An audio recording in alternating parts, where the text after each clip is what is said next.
This channel does not promote any violent, harmful, or illegal activities. All content provided by this channel is meant for an educational purpose only. Brought to you by V-Guard, co-powered by Sensodyne O Bhimal, বলো কথা কেশরী।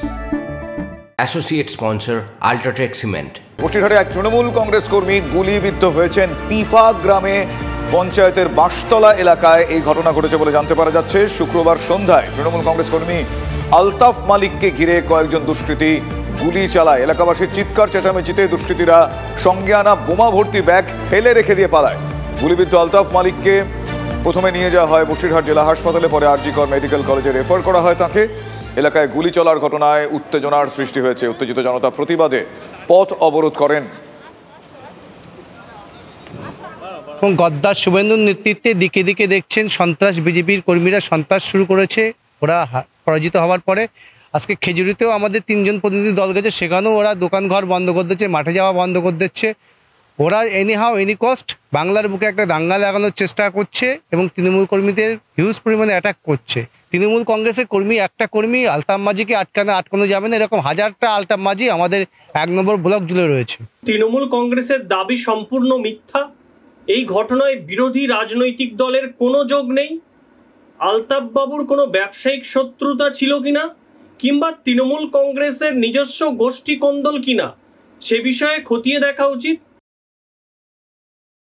একজন তৃণমূল কর্মী বসে আছিলেন, দোকানে চা খাচ্ছিলেন, তার পিছনে অতর্কিত দুষ্কৃতী হামলা করে, গুলি চালিয়ে পালিয়ে যায়। তারা যাওয়ার পথে একটা ব্যাগে করে কিছু তাদের বোম ছিল, সেটা ফেলে রেখে চলে যায়। তিনি আমাদের তৃণমূল কংগ্রেসের যুব সমর্থক এবং কর্মী, সক্রিয় কর্মী।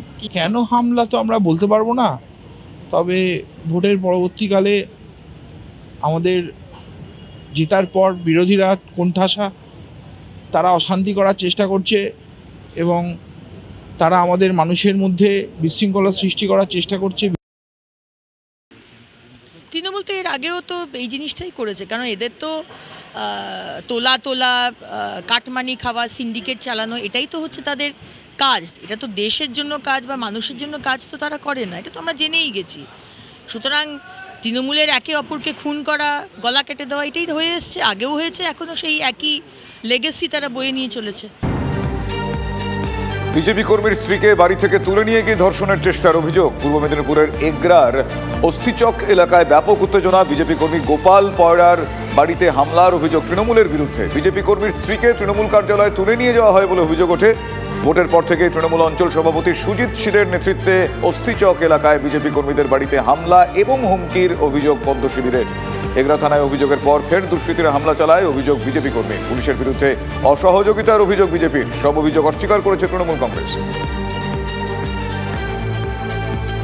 একটার পর একটা এরকম অশান্তি, হিংসার ছবি আসছে। আমডাঙ্গার কথা বলবো আপনাদের, কারণ আমডাঙ্গায় তৃণমূল নেতার বাড়ি লক্ষ্য করে বোমাবাজি হয়েছে, অভিযোগ এমনটাই। INTTUCর অটো রিক্সা ইউনিয়নের নেতা আব্দুল হান্নানের বাড়িতে বোমাবাজি হয়। বেড়াবেড়ি পঞ্চায়েতের হরপাড়ায় গত রাতে বোমা ছড়ে দুষ্কৃতীরা। বোমায় উড়েছে বাড়ির চাল, ক্ষতিগ্রস্ত হয়েছে বাড়ি। এই কালচারটা আমাদের এখানে ছিল না, খুব শান্ত নিরীহ গ্রাম ছিল। এখন কে বা কারা করছে এটা বলা খুবই মুশকিল, তবে বিরোধীরা কেউ করছে নিশ্চয়ই। আর আমি তো এত চকে ওটা, ও দুটো হয়েছে রাস্তার ওপরে, মেন প্রকাশ্য রাজপথের ওপরে, কিন্তু আমার বাড়িতে একদম চকের মধ্যে। এবং আমি যেখানে শুই সেই জায়গাটাই টার্গেট। আমি যে ঘর, আমার 2-3টে ঘর, আমি যে জায়গাটায় খাটে শুই সেই জায়গাটাই মারা হয়েছে। সিপিএমের কোনো ছেলের সঙ্গে যুক্ত আছে কিনা, ঠিক আছে, সেটাও বলা যাবে না, থাকতেও পারে।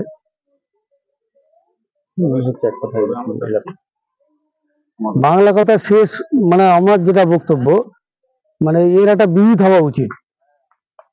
প্রশাসনের কাছে আমার খুব করুণ আবেদন যে যারাই এই কাজটা করেছে তাদেরকে ধরা হোক এবং দৃষ্টান্তমূলক শাস্তি হোক।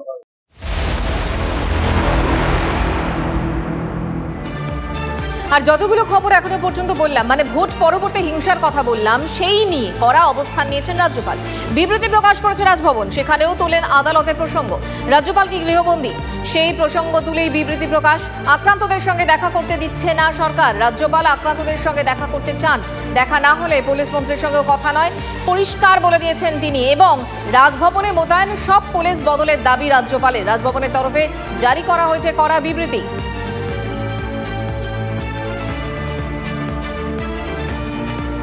গতকাল মাহেশ্বরী ভবনে ভোট পরবর্তী হিংসায় ঘরছাড়া বিজেপি কর্মীদের সঙ্গে সাক্ষাৎ করেন রাজ্যপাল। আর সেখানে রাজ্যকে কড়া বার্তা দেন সিভি আনন্দ বোস। তিনি বলেন, হিংসা নিয়ে রাজ্যের থেকে রিপোর্ট চেয়েছিলাম, কিন্তু এখনো কোনো রিপোর্ট পাইনি।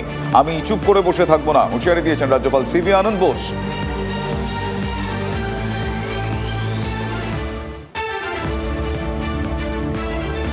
Court has said it. If the governor has given permission for somebody to meet him, they will meet. I can only, as a person who respects the constitution and the law courts, I will say what the court has suggested will be done. Whoever wants to meet the governor of Bengal will be able to meet. Nobody can prevent them. If anybody prevents them, wait for the consequences. My next step is writing directly to the Chief Minister of West Bengal to obey the Constitution of India. Let me wait for the reply by my constitutional colleague, the Chief Minister, then I will give the reply. Not in words, but in action.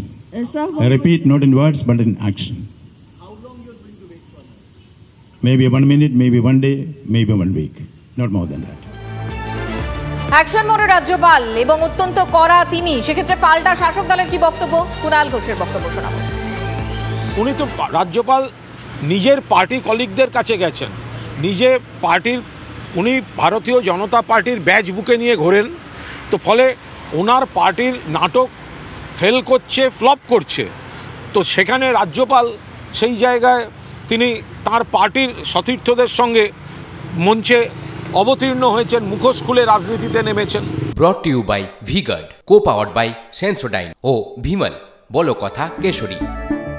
Associate sponsor UltraTech cement.